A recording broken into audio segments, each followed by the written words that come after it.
You are standing in a city 4,000 years ago. There are no police cars, no security cameras, no fingerprints, no DNA test, no lawyer in a nice suit telling everyone to remain calm.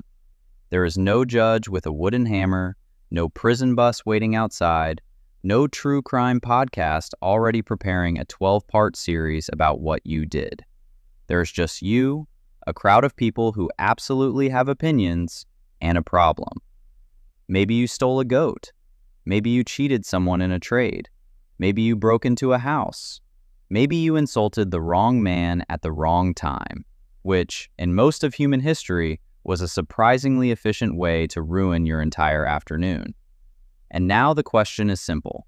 What happens to you? Because today, when we think about crime, we immediately imagine a system.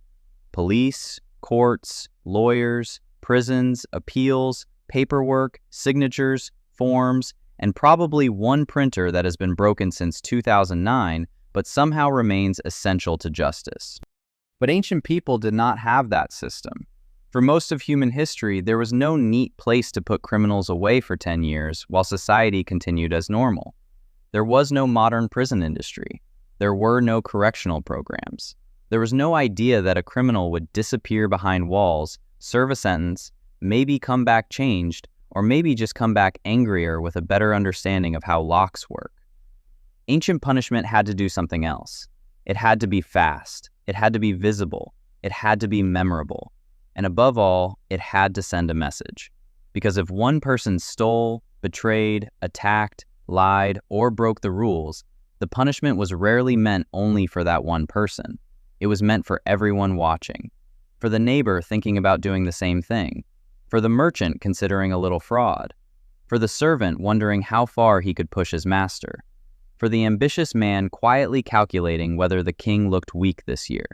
That is the part we often miss. Ancient punishments were not just about pain. They were about communication. They were laws written on bodies, warnings performed in public, political theater with very real consequences, a way for kings, priests, elders, and entire cities to say, this is the line, and this is what happens when you cross it. And once you understand that, the strange punishments of the ancient world start to look less random. Still brutal, still horrifying, still the kind of thing that makes you extremely grateful to live in a time when a parking ticket is just financially annoying instead of socially catastrophic. But not random. So this is not just a story about cruel punishments. It is not just a list of ancient people doing ancient people things and somehow making modern life look slightly better by comparison. This is the story of how humans punished crime before prisons became the answer. And more importantly, it is the story of why ancient societies often punished one person in order to speak to everyone. So what do you do with a criminal when there is nowhere to put him? That sounds simple, but it is one of the biggest problems early society had to solve.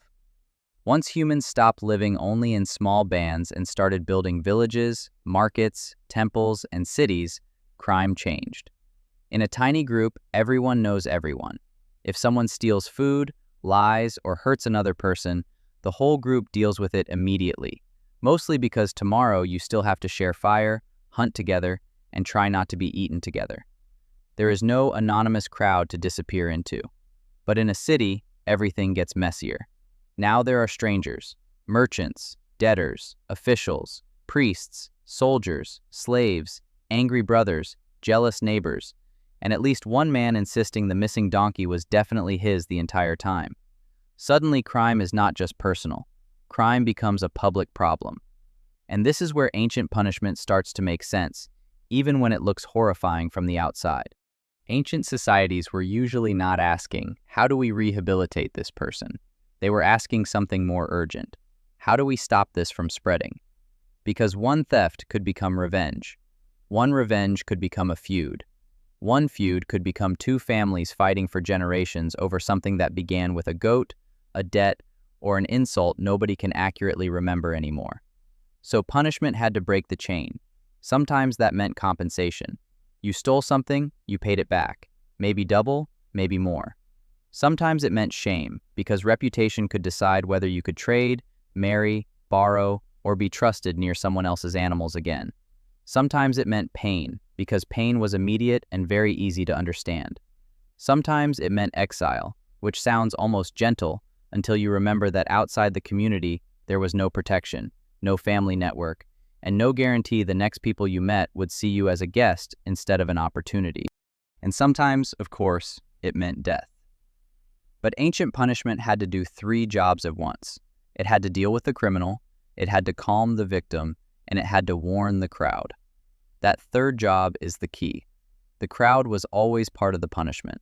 Even when they were not touching the criminal, they were learning from him.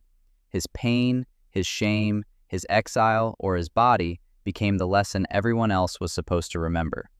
So before prisons became the symbol of justice, visibility was the system. If the law could not follow every person into every alley, field, market stall, and dark corner, then punishment had to follow them in memory. And that is why the next step in this story is not a prison. It is a stone. And that stone was not just decoration. In ancient Babylon, nearly 4,000 years ago, a king named Hammurabi had laws carved into a tall black stone monument. Not posted online, not hidden in a government website where every sentence looks like it was written by a committee trying to punish your attention span. Carved into stone, which is a very ancient way of saying, no, you cannot claim you did not see the terms and conditions. The Code of Hammurabi is one of the most famous law collections in history, and it matters here because it shows something important about ancient punishment.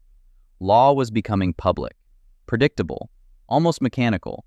If a man did this, then this would happen to him. If a builder made a house badly and the house collapsed, there were consequences. If someone stole, lied, injured another person, damaged property, or failed to repay a debt, there was a rule waiting for him. And that is the strange beauty of it. Brutal, yes. Unequal, absolutely. But also organized. This was not just an angry crowd deciding what felt right after lunch. This was society trying to turn revenge into a system. A terrifying system, but still a system. And the logic was often very simple. Make the punishment resemble the crime. If someone destroyed an eye, the answer could be an eye. If someone broke a bone, the answer could be a bone. To us, that sounds primitive, because modern justice usually tries to separate punishment from direct revenge. But in the ancient world, symmetry was the point. The punishment was supposed to feel balanced, visible, understandable, almost like the universe had corrected itself in public. And for people watching from the market, the message was not subtle. But here's where it gets uncomfortable. The law did not treat everyone the same. In Hammurabi's world, your punishment could depend on who you were, who your victim was, and where both of you stood in the social order. Hurt a man of high status, and the penalty could be severe. Hurt someone lower in status, and the law might turn the injury into money. So the code was not saying all humans are equal. It was saying something colder. Everyone has a place. Everyone has a value. And if you disturb the order will answer. That is why these early laws are so important. They show us punishment becoming more than personal revenge. It becomes a tool of the state, a way for rulers to say, I do not just command armies, I command consequences. And once consequences are carved into stone, they become bigger than one angry victim or one guilty man. They become civilization talking to itself. If the law was written on stone, punishment was often written on the body. That sounds dramatic, but in the ancient world, it was also practical. A stone monument could sit in a city center. A tablet could sit in a temple. A decree could be announced in a marketplace. But most people were not walking around with legal libraries under their arms, checking Section 12 before stealing a neighbor's sheep. So the body became the message. A branded forehead, a missing hand, a scar from a public beating. A person standing in front of everyone, exposed, humiliated, and turned into a living warning sign. You did not need to read the law if the law had just walked past you. And this is where ancient justice becomes uncomfortable, because it was not always enough to punish what someone had done. The punishment often had to explain the crime. If a thief used his hand, the hand became the symbol. If someone lied, the mouth could become the focus. If someone broke trust, the body could be marked so everyone knew trust had been broken before. Was it fair? By modern standards, often no. But was it understandable to people watching? Absolutely. And that mattered. Ancient punishment had to be simple enough to travel without paper. A rumor could carry it. A scar could prove it. A crowd could remember it. A child could see it and understand, long before anyone explained philosophy, morality, or the very fun concept of legal procedure. Do not do what he did. That was the whole lesson. And shame was sometimes as important as pain, maybe more important. Because pain ends, a wound closes, bruises fade. But reputation, especially in a small community, can follow a person like a shadow that learned to talk. In a world where survival depended on neighbors, trade, family, and public trust, being marked as dishonest could change your life. People might not buy from you. They might not marry into your family. They might not let you near their animals, tools, doors, or daughters. Basically, the ancient version of deleting your whole account. This is why public punishment was so powerful. It did not just hurt the criminal. It changed how everyone saw him. And again, the crowd was not an accident. The crowd was the point. The more people who saw the punishment, the farther the message traveled. One man suffered. 100 people learned. 1,000 people heard about it by sunset, probably with some details added, because humans invented gossip long before journalism. So when we look at these punishments now, we see cruelty. But ancient societies also saw advertising. Not advertising for a product, but advertising for order. A brutal campaign with one clear slogan: the rules are real, and breaking them has a body. Exile sounds merciful, until you remember what a community meant. Today, being forced to leave a city is inconvenient, annoying, expensive. You lose your apartment, your favorite coffee place, maybe the one barber who understood the shape of your head. But you still have roads, passports, hotels, maps, bank cards, and at least 3 apps willing to deliver food to a completely new location. In the ancient world, leaving could mean losing almost everything. Your family was not just emotional support, it was your insurance policy. Your neighborhood was not just where you lived, it was your security system. Your city was not just buildings and streets, it was your gods, your ancestors, your reputation, your protection, your entire place in the human universe. So when a community sent someone away, it was not always choosing kindness. It was saying, you no longer belong to us. And that could be terrifying.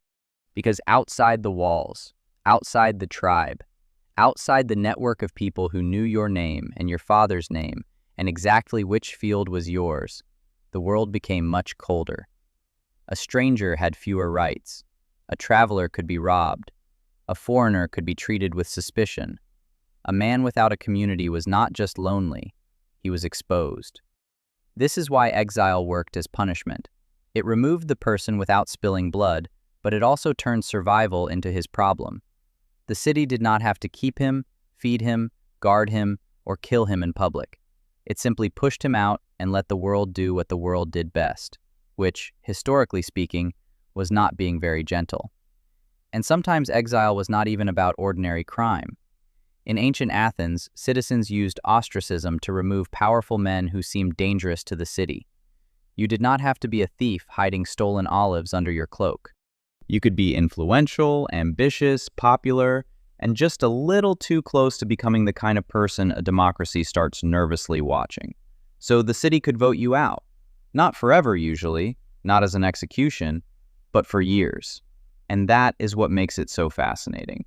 Exile punished the body less than the identity. It did not cut off your hand. It cut you out of the story everyone else was still living. No seat in the assembly, no familiar streets, no daily proof that you mattered here. Just distance.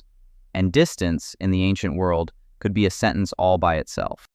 Rome understood something that every empire eventually learns. Punishment is not only about the criminal, it is about the audience.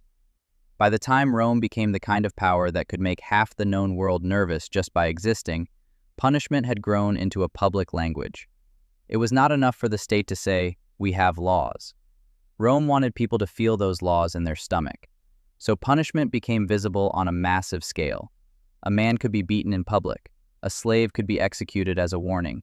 A rebel could be displayed as proof that challenging Rome was not a bold career move, but a painful misunderstanding of how power worked. And then there was crucifixion. To modern ears, crucifixion sounds like a religious image first, because history did one of those things where a Roman execution method became the symbol of a different story. But for Rome, crucifixion was political, social, and brutally practical. It was slow. It was public. It was humiliating. And that was exactly the point. Rome did not just want certain people dead. Rome wanted them seen dying, especially slaves, rebels, pirates, bandits, and enemies of the state. People whose crimes were not only personal, but threatening to the order Rome had built. If you murdered someone in secret, that was one thing. If you led a revolt, escaped slavery, attacked roads, disrupted trade, or made the empire look weak, that was something else entirely. That required theater. And Rome was very good at theater. The empire knew how to turn violence into a message. Roads, walls, monuments, triumphal arches, military parades, public games, executions, all of it said the same thing in different forms. Rome is real. Rome is watching. Rome wins. This is why some punishments happened in front of crowds. The crowd was not just there because people were bored and ancient streaming services had terrible selection. The crowd completed the punishment. Without witnesses, the message stayed small. With witnesses, the message multiplied. A single execution could become a story repeated in markets, taverns, barracks, farms, and homes. Parents could tell children. Soldiers could tell recruits. Merchants could tell strangers passing through. And everyone would understand the lesson. Do not become the example. But here is the disturbing part. Once punishment becomes a show, the line between justice and entertainment starts to blur. People do not only watch because they need to learn. They watch because spectacle pulls humans in. Fear pulls humans in. Blood, danger, and public humiliation have always had an audience, which is not exactly a flattering detail about our species, but history keeps bringing receipts. So Rome shows us one of the darkest turns in ancient punishment. The state was no longer only solving crime. It was performing power. And in that performance, the criminal became a prop, the crowd became part of the stage, and the punishment became a story Rome told about itself. And then there are the punishments that sound so strange you almost do not want to believe them. The ancient world is full of these stories. Criminals sewn into sacks, people thrown to animals, bodies displayed at city gates, traitors denied burial, thieves marked, mocked, paraded, shaved, branded, or forced into punishments so symbolic they feel like they were invented by someone with a legal code in one hand and a very dark imagination in the other. And this is where we have to be careful, because some ancient punishments are well documented. Others come to us through enemies, rumors, moral stories, and writers who were not exactly above making foreign people sound horrifying for dramatic effect. Ancient historians could be brilliant, but they could also be petty, political, patriotic, and occasionally allergic to fact-checking, which, to be fair, means they would have done incredibly well on the internet. Take one of the most infamous examples, scaphism, the so-called Persian punishment where a person was trapped between boats, covered with milk and honey, and left to insects. It is one of the most disgusting execution stories ever told, but it mostly comes through Greek sources, and Greeks had many reasons to describe Persians as cruel, exotic, and morally terrifying. So did it happen exactly as described? Maybe. Maybe not. Maybe rarely. Maybe as propaganda. Maybe as a nightmare that traveled better than the truth. But the important part is that people believe stories like this were useful, because punishment did not only have to happen, it had to be imagined. A terrible punishment could control people even if almost no one ever saw it. The story itself became a prison wall around behavior. You heard what happens to traitors, murderers, rebels, or sons who killed their fathers, and your mind did the rest. That is why strange punishments matter. They show us not only what societies did to criminals, but what societies wanted everyone to fear. Sometimes the punishment matched the crime. Sometimes it matched the taboo. Sometimes it turned a criminal into the opposite of what he had violated. A traitor might be denied honor. A thief might lose trust forever. A murderer might lose the dignity of a normal death. Someone who attacked family, king, temple, or city could be punished in a way that said, "You did not just break a rule. you broke the world around you. And that is why the weirdest punishments are often the most symbolic. They were not random acts of cruelty tossed into history like bad ideas with sharp edges. They were stories made physical. They were myths with blood in them. They were nightmares designed to keep the social order awake. The ancient world understood something simple and disturbing. Fear works even better when people fill in the details themselves. So why were ancient punishments so harsh? The easy answer is because ancient people were cruel. And sometimes, yes, they were. There is no need to pretend every beating, exile, branding, or execution was secretly a misunderstood act of community management. A lot of it was brutal. But the harder answer is more interesting. Ancient societies were trying to hold themselves together in worlds where order was fragile. There were no cameras on every street, no central database, no modern police force arriving in 6 minutes, or 45, depending on traffic. No prison system capable of swallowing thousands of people and hiding punishment behind walls. So justice had to be seen. A law on stone told people the rules. A scar told people what happened when the rules failed. An exile told people that belonging could be taken away. A public execution told people that the state, the king, the city, or the empire was stronger than the person who challenged it. That was the pattern. Punish one person, speak to everyone. And once you see that pattern, ancient punishment becomes less like random horror and more like a language of fear, status, religion, revenge, and power. Some societies used fines, some used shame, some used pain, some used death. Some used stories so terrifying that the story itself became part of the punishment. But underneath all of it was the same anxiety. What happens if people stop obeying? That question terrified rulers, priests, families, and ordinary people who wanted to sleep without wondering whether a theft, feud, betrayal, or ambitious man with too many friends was about to tear the world open. And this is the uncomfortable part. We like to think we are completely different now, more civilized, more rational, more humane. And in many ways we are. Modern justice, at its best, tries to limit cruelty, protect rights, question evidence, and separate punishment from revenge. But we still understand the ancient instinct. We still want punishment to mean something. We still want crimes to have consequences. We still want society to say, clearly and publicly, this line matters. The difference is that ancient people said it with stone, scars, exile, and spectacle. We say it with courts, sentences, records, headlines, and prisons. So ancient punishments were not just about criminals. They were about everyone else, about what a society feared, what it valued, what it protected, and what it was willing to do when someone crossed the line. Because long before justice became paperwork, it was a message. And for most of human history, that message had to be impossible to ignore.